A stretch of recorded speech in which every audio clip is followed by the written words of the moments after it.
Show me the way, I wanna make it to the other side. Taking in angels grin with a beam of light.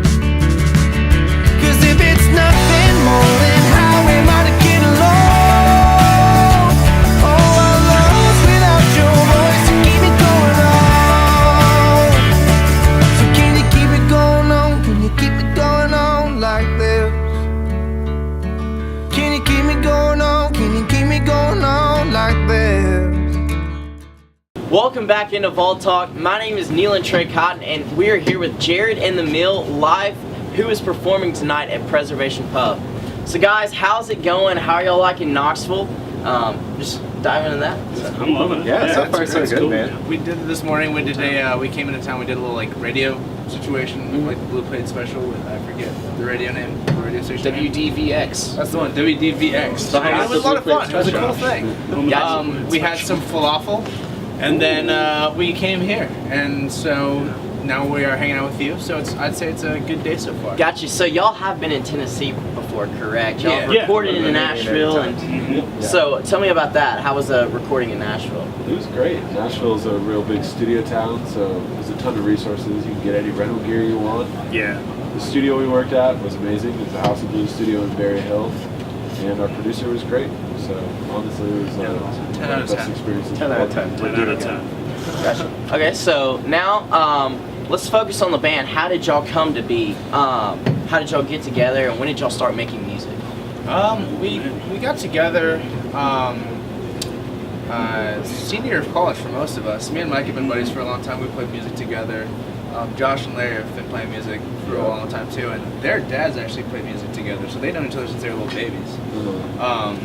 And so we all kind of fell together when I called up Larry through a mutual friend named Emily, and we all just kind of fell together in this hot, sweaty little room in Tempe, Arizona for a summer, and we are, after our minds had cooked for a while, we are the results product.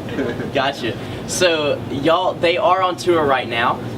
So tell us a little bit about how the tour's going. And also, what is y'all's favorite place to play at so far on the tour? I mean, this tour's been going really good for us. We're an all-independent band, so we had our first out-of-state sellout in DC, which was really cool. It's very exciting for us. I don't know about my favorite place so far on this tour. I mean, that was pretty cool. That was really cool. It's pretty wild. We seem to all dig North Carolina a lot. I think all of us could say we love playing there. Like Richmond, Yeah, Charlotte, Raleigh, Raleigh, Durham, Yeah, the whole area is But pretty you know, cool. Knoxville, you could take the cake. That's right. It could be you now. It's not could too be late. the Hopefully. It's not too late. Yeah. So y'all are a Western rock band. How did y'all sound come to be? What influenced y'all to make the music y'all make? Well, I think a lot of us come from different musical backgrounds, and where we grow up in Arizona, where we all grew up, there's a lot of country music that kind of floats around, and a lot of rock and a lot of blues. And I think that this was kind of like the midpoint where we could find some like level ground to agree on. You know? We all kind of like get down with some of the classic country artists like Waylon Jennings, some like the Western songwriters. I think this is just sort of like our way of combining all our influences together. Yeah, and also like we're in such close proximity to California and like the whole like indie rock like, super culture that is LA. So that definitely bleeds into like all the regions around. And honestly, it's just like a impending force all over the country. So it's kind of hard to get away from it. So with all these things coming together, that's kind of how you get five fellas like us. Yeah, we try to like put a little bit of I guess it's an Arizona spin, but kind of the West in general. Like on our EP Life We Chose, we started implementing like a lot of baritone stuff and things you hear and kind of hear in like Western movies from like Hollywood, from like back in the day and stuff, which was kind of cool to discover this sort of like desert landscape vibe within the music too. So yeah, Arizona's like a melting pot of culture. It doesn't really have a clear identity, so I guess like our music sort of ended up like that too. Gotcha. Which is cool. So, Chuck, in an interview a while back while you were doing y'all's tour, you said you were the fun coordinator. How did you get that title? We were just talking about this. It's a very common misconception that the fun coordinator's job is to make sure everyone has fun. It is not so. The job of the fun coordinator is to make sure everyone has an appropriate amount of fun. And I am just the most qualified person for that position. Gotcha. So you got to make sure the fun's stretched out throughout the tour, correct? Exactly. You gotta- If someone has a little too much, You wanna have to make be sure able to they're- say, nah. Yeah, exactly. We call it 10th manning. Like if all of us are in on something, someone has to have the responsibility to be like, That's a bad idea. it's a bad idea. Because even if it's definitely a good idea. Yeah, sure. Okay, so where do y'all see the group going next? Heading towards new music, new venues, new tours. Where do y'all see yourself in the future?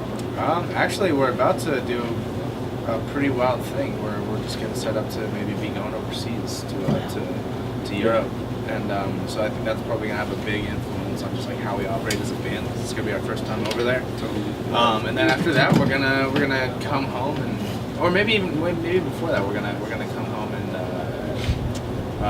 record our next full-length record, and that'll probably be a little bit more in the vein of like Warm Dugas, which is our newer release, which you can find on iTunes and Spotify. And I think that we will be we're gonna continue to develop and grow the way that we always have. I think it's kind of tricky to say anything with certainty beyond. Just playing.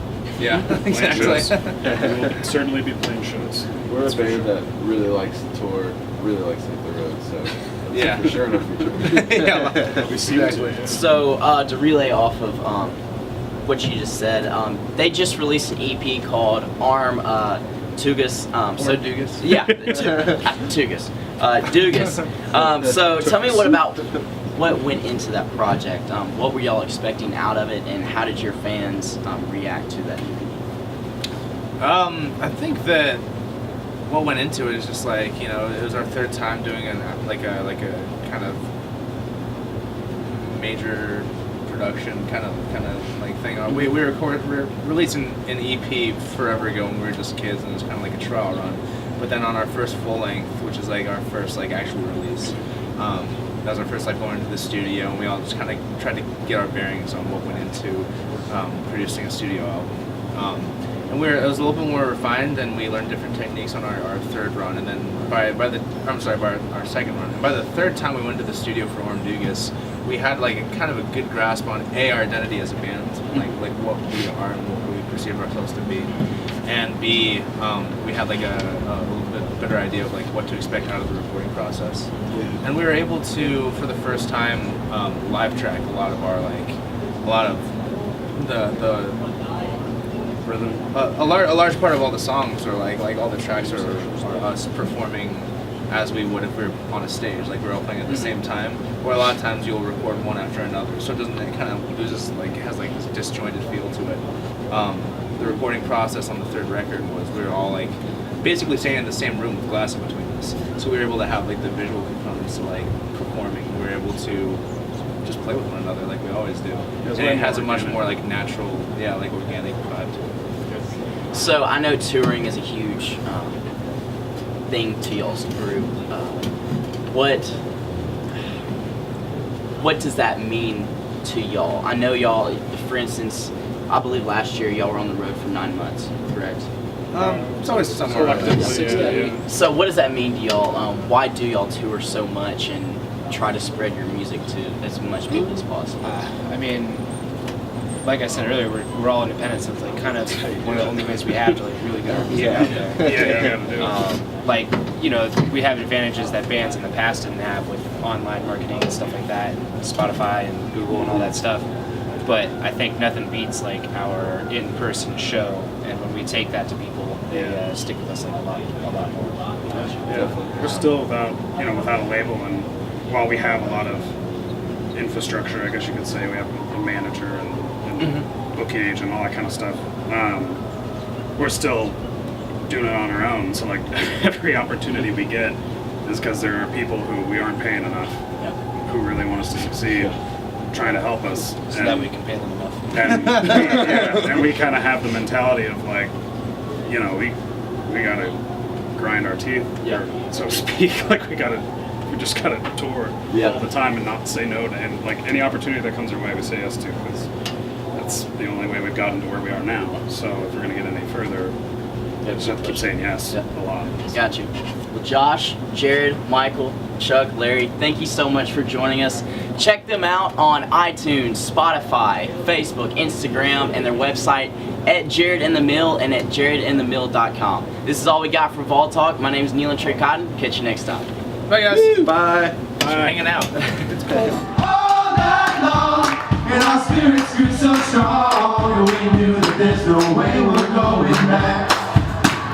We gave all we had to a night that we attacked. We left nothing for the